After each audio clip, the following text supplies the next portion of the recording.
Well, my top story now at this hour, President Cyril Ramaphosa will address National Women's Day in Nkowankowa in Tzaneen, where the event commemorates the march by 20,000 women on the 9th of August back in 1956 against the apartheid laws.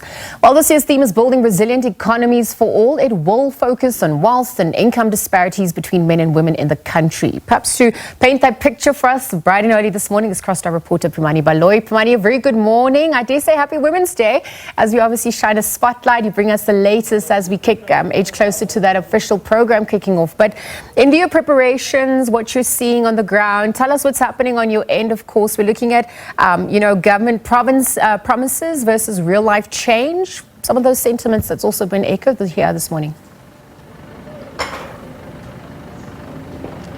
Good morning, Lizelle, and happy Women's Day to yourself and other women out there, including myself, Lizelle. It is a hive of activity here in Nkowankowa. We're coming to you live from in front of the Nkowankowa taxi rank, where people are moving up and down, preparing to be part of that program which President Cyril Ramaphosa will lead. We expect the president to take that to that podium at around 11 this morning, Lizelle. But here at the taxi rank, I'm coming to you from one of the busiest roads in Nkowankowa, and in front of this taxi rank, we are told that there is a tradition in this taxi rank where male taxi drivers actually are dressed in dresses just to commemorate the Women's Day. We will be speaking to them later in the day, just showing you just how colorful they are. But we've been seeing people walking past this taxi rank towards that stadium, stating that they are part of the volunteers who will be working there. Others getting in taxis, going to various destinations.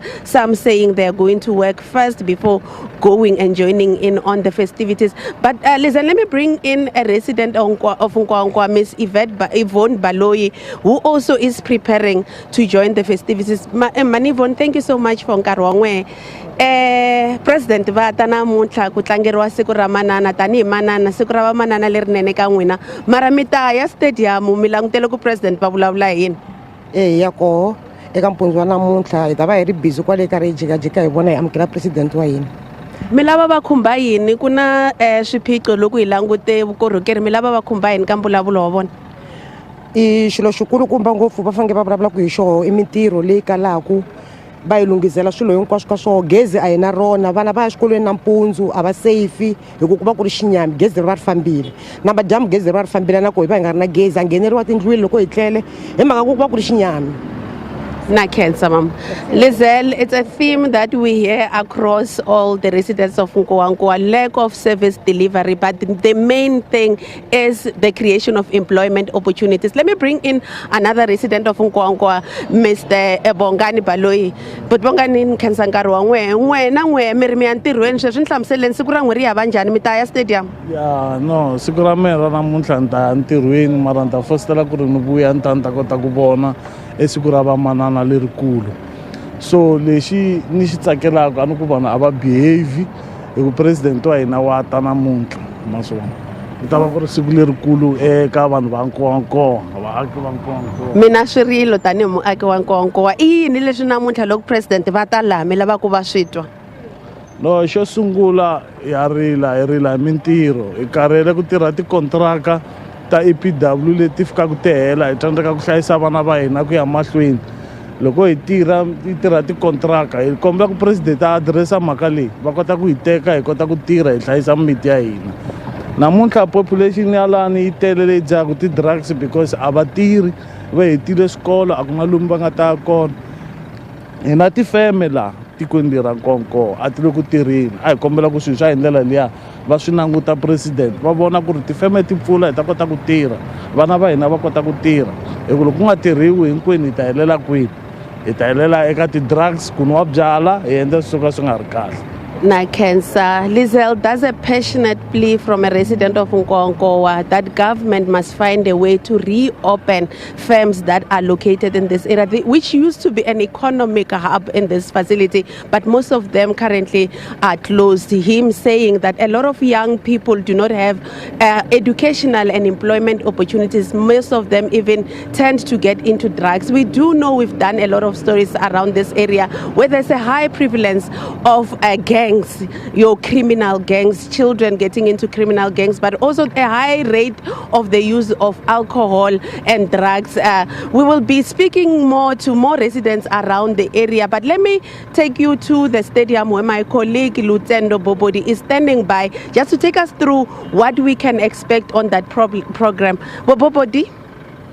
Thank you so much, Pimani. Of course, a very chilly morning here outside the stadium. We are outside the stadium right now. This is Nkowankowa Stadium, built by the dead Gazankulu homeland, and it's 15,000 capacity. Used to be an alternative ground for PSL club Dynamos, which is now defunct. It has hosted a lot of big events over the years. We just wanted to give you a sense of how far along they are in terms of preparations, but we cannot be able to do that right now because we're standing outside the stadium. Police are busy with a bomb sweeping process, and it's a pedantic, a very strict, stringent process, and we were all instructed to move out of the stadium. But this is the stadium just behind me. It's a little bit dark right now, and it's very it's not easy to see, but this is the stadium. You can see the marquee there. A lot of people are expected to be trickling in the next few hours, and of course the program was expected to start at about 10 o'clock. But by the look of things, it's not a very long program. Minister of Sports will be speaking, Minister Gayton McKenzie, also Minister Chikunga will also be speaking. Then the President will deliver his address. But thousands of people are expected to be flocking into this particular stadium to be listening to the President and just hear what he'll be talking about. Of course, as my colleague Pimani was saying, there are a whole lot of problems here in this area of lack of jobs and lack of some essential services, and also crime. And we've done a lot of stories around problems here in this township. But the President will be coming through, and people are here ready to will be coming here ready to hear what the President will be saying.